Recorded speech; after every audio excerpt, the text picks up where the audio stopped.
iki nacyo none bagiye kongeraho ni akamaro ka tekinoloji ntabwo ari kwinezeza gusa mu gukora amakode n'iki byose, harimo no kwiteza imbere.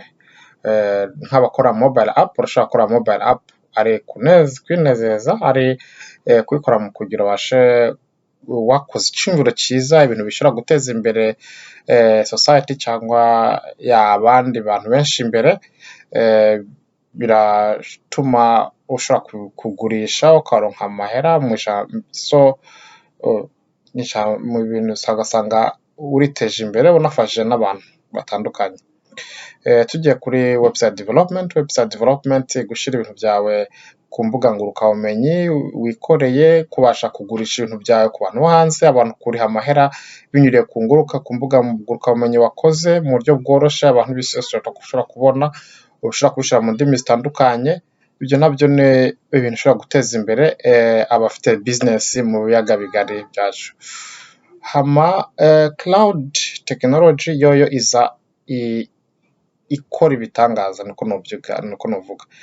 Dufata nk'akarorero, kugira hari ama offices menshi uza gusanga bikenerwa kugenda gutumizaho amakompiyuta menshi, ugasanga kiriya mukozi akeneye kompiyuta yo kuloginga, yo kwinjiramo kugira atangure akazi, ibintu byo kumera gutyo. Hari ibintu byinshi ukenera kugenda kugura, ugasanga umuntu akeneye nka database, ukeneye ibintu bitandukanye byinshi cyane.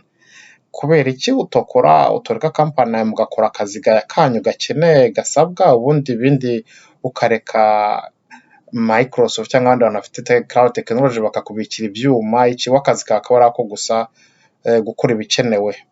Ayo urumva ko biratuma ubika amahera menshi, amahera ajyanye nuko wari kugura ibyuma by'amakompiyuta, gukora data center zawe. Data center ni ukuvuga nobyita ngo ni umuguhantu hari amaservers menshi, mbega ugasanga buri munsi uriko ugira backup ku giti cyawe, urimo uragenda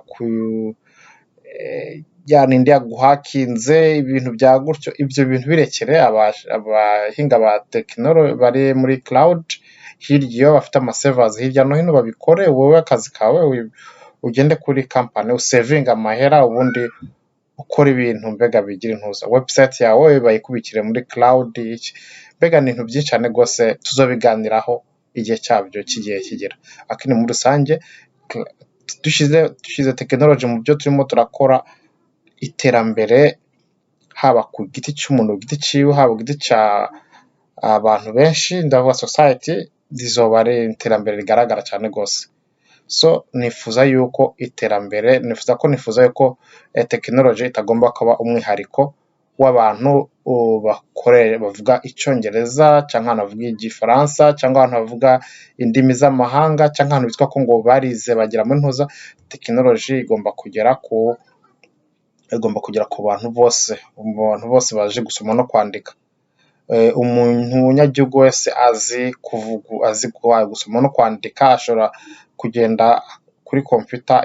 Niyo mpamvu dukeneye abahinga benshi kugira amakompiyuta yose dufise, ama internet cafe hakugenda ukabona stats, ukabahasiga umuntu agafuma ubona atangura kujya bwuko ibintu bitwa translated mu ndimi abantu bose bumva. Bizotuma abahingura ibitandukanye byinshi, abahingura bitandukanye baba benshi, kubera yuko hari abanyagihugu benshi bataronse amahirwe yo kugenda kwiga, ariko bafite ibyumviro byinshi, bashobora kuba bakora ibintu bitangaza mu bijyanye na tekinoloji. Tubegereje tekinoloji mu ndimi bumva, tukayibigisha mu ndimi bumva, byo gira icyo byungura. Mu ijambo rimwe nako nshaka kurangiza mu rwego rwa introduction y'ino Technologue TV.